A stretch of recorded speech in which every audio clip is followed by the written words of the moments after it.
Olá galera, sou Ícaro Silva, né?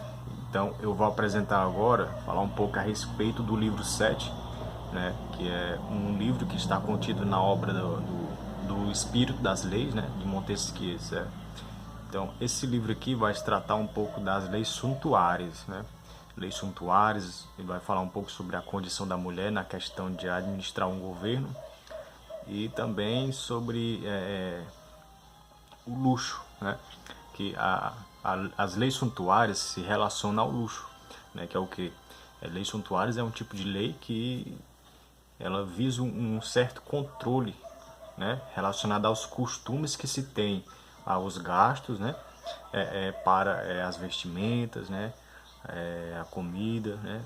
Características relacionadas a uma certa cultura. Então, as leis suntuárias tentam meio que buscar uma moderação nesse controle dos gastos, né?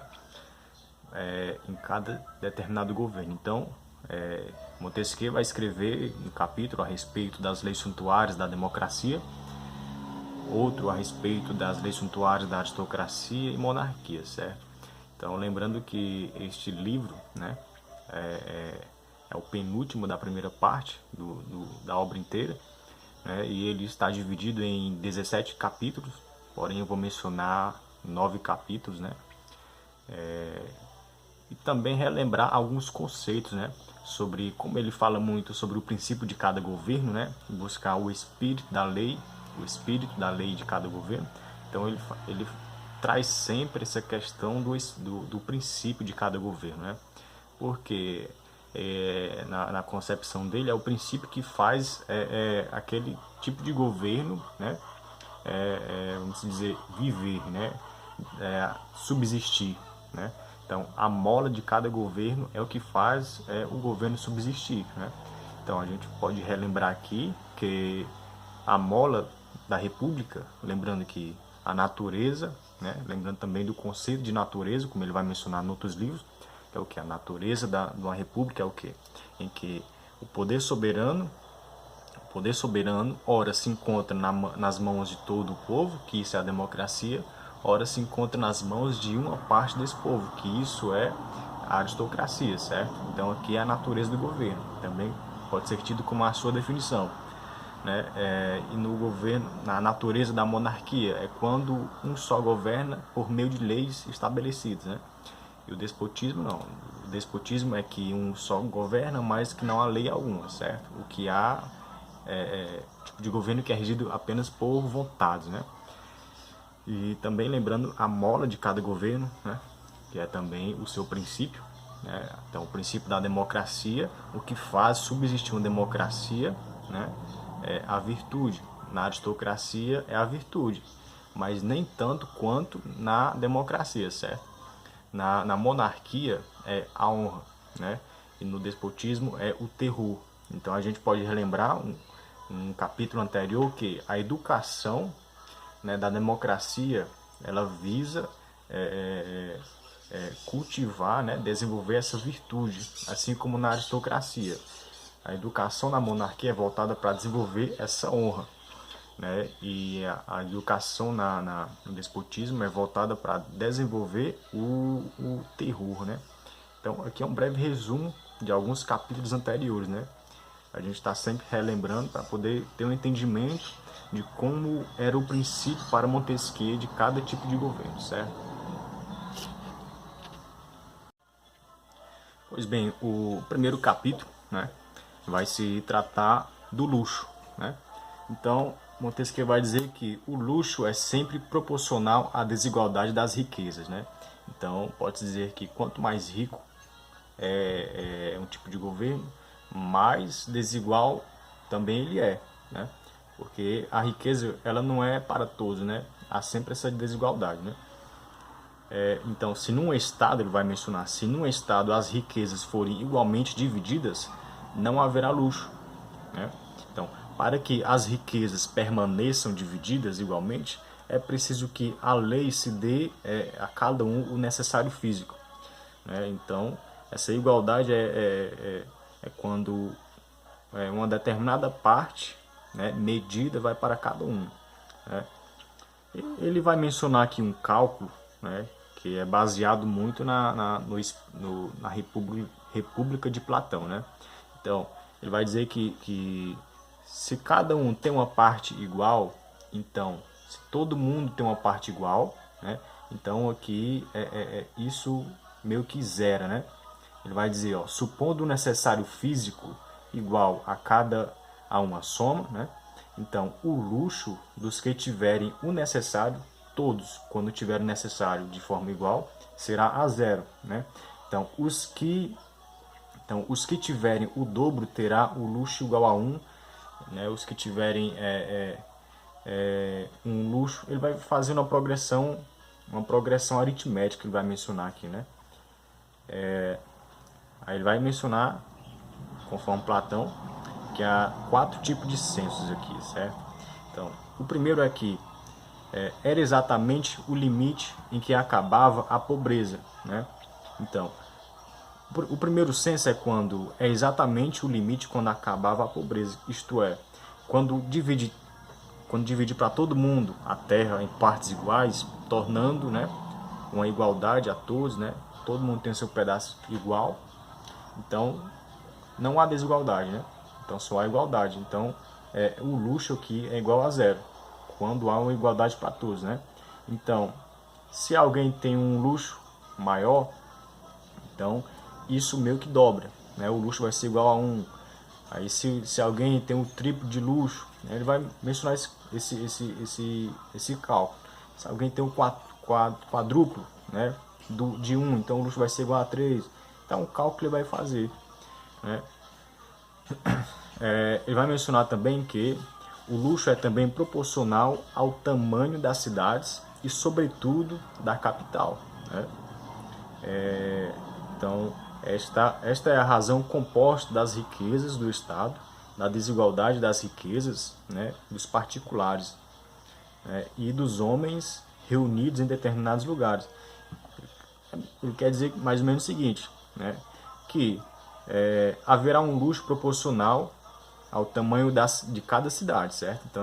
Então haverá um luxo proporcional a cada comunidade, a cada número de pessoas, entende? Então tenta pensar como uma variação, né? Uma determinada cidade, o luxo é proporcional a essa cidade, né? Assim como o número de habitantes dessa cidade, aí pode-se dizer também, assim como a geografia em geral, o clima, né? Tudo mais, que ele vai trabalhar nisso, nessa questão, né? Do clima e tudo mais, de uma forma mais expansiva, né? Geográfica, pode dizer, no outro livro, né? Então aqui, pessoal, é isso. O luxo vai ser proporcional, né, a cada cidade, né? E também não só o luxo. Haverá uma igualdade, né, e uma desigualdade relacionada a essa igualdade, né? Estão tudo sempre ligado, a igualdade com desigualdade, né? Quanto maior a riqueza, mais desigualdade poderá haver se não buscar um equilíbrio, né? A moderação, a virtude, né? O meio termo, como menciona muito, é Aristóteles, certo? Aí vai dizer o seguinte, né? Que há uma ideia de que quando está todo mundo reunido, né? Era para tender à diminuição dessa desigualdade, né? Porque os homens estariam mais perto uns dos outros, né? Então facilitariam mais a comunicação, né? Essa troca de mercadoria e tudo mais, certo? Só que não, né? A desigualdade, a tentativa era essa, né? Quando os homens estão reunidos, diminuir a desigualdade, né? Porque a gente teria poderia dizer que tem uma visão uma visão da cidade, né? Quando todo mundo está localizado em um determinado território, né? Se a gente tiver uma visão geral, a gente pode dividir um determinado território em certa medida para cada um, né? Mas não acontece isso, né? Ele vai dizer o seguinte, ó: quanto mais homens juntos há, mais vaidades são, né? Mais vaidosos são e sentem nascer dentro de si o desejo de se destacar nas pequenas coisas. É o que eu mencionei, então, complementando. Então, vamos supor que um determinado território seja dividido de forma igual para tantas pessoas, certo? Para que haja uma igualdade, né? E diminuir a desigualdade, né? Então, ele vai dizer que sempre haverá um que vai se deixar a vaidade se sobrepor sobre as paixões, né? Que isso aqui ele está trabalhando, ele está falando aqui sobre uma igualdade física, né? Lembrando que no primeiro capítulo, no primeiro livro, ele vai falar sobre essa questão da união, né? Um laço que pode haver entre o mundo físico e o mundo espiritual, né? Então, essa igualdade física aqui dos territórios aqui, né? Por mais que haja uma igualdade para todos, sempre haverá um que vai querer ser mais igual do que os outros, pode-se dizer, né? Porque o desejo vai uma hora surgir, ele vai querer se destacar diante dos outros, né? Então ele vai mencionar aqui, ó, diante disso, né, se formam um número tão grande, então o desejo de distinguirem-se cresce, né? Então, quanto mais unidos os homens estiverem, né, mais esse desejo de se distinguir uns dos outros irá surgir, entende? Então vai surgir, se a união é para buscar a igualdade, né, e combater a desigualdade, pode-se dizer, né? Então, isso aqui pode dizer um furo, né? Porque a tentativa é supérflua, né, de união. A união é em busca de uma igualdade, e nessa igualdade é que surge a desigualdade, porque uns vão querer se distinguir uns dos outros, e nessa distinção, nesse desejo, né, haverá a desigualdade, né? Então, o território não será mais suficiente, terá que ter 2 territórios, 3, né? E isso já é desigualdade, né? Aí Montesquieu vai mencionar, né? O luxo, né, proporciona essa esperança, que é o que? Cada qual assume as marcas da condição imediatamente superior à sua. Isso aqui é bem interessante, né? Quem é de uma classe mais abaixo tenta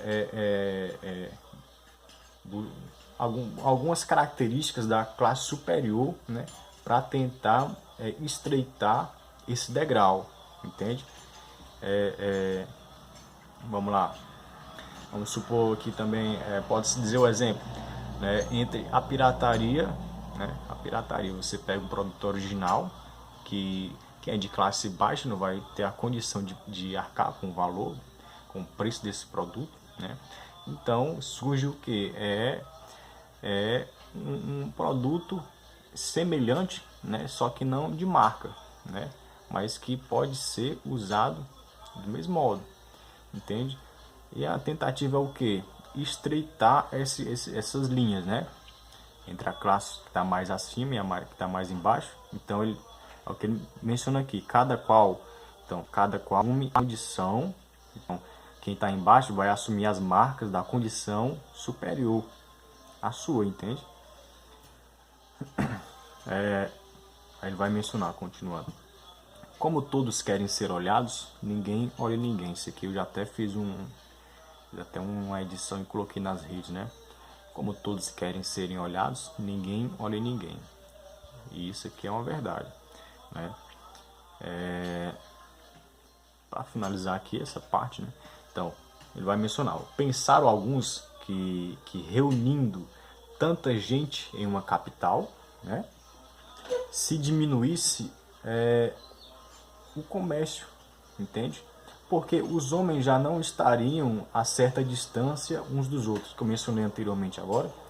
Aí ele vai dizer, ó, não creio, né? Temos mais desejos, mais necessidades, mais fantasias quando estamos juntos, entende? Isso aqui é muito interessante. A gente pode olhar para a própria realidade, né? A gente pensa que estando em grupo a gente vai deixar de desejar porque vai ter essa empatia, né? E isso surge uma esperança, né? A gente tem esperança de que a gente adentrando no grupo haverá uma empatia geral, né? De um com o outro, até para si mesmo, né? Mas em geral não é assim que funciona, né? Então não havendo a empatia, então, pode-se dizer, entra em estado de guerra, como diz Locke, né? Porque você entra em estado de sociedade, como ele vai mencionar no livro dele. Você sai do estado de natureza e vai entrar no estado de sociedade, né? Por meio de um acordo. Né? Quando esse acordo quando não há acordo nenhum, então pode dizer que entra em estado de guerra, né? E há vários casos, né? Eu vou mencionar aqui, eu também estou fazendo a gravação do livro, né? Um livro muito bom para a gente refletir. Né? Então aqui finaliza o primeiro capítulo que se trata sobre o luxo, né? Então até a próxima, pessoal. Vou gravar os outros futuramente agora.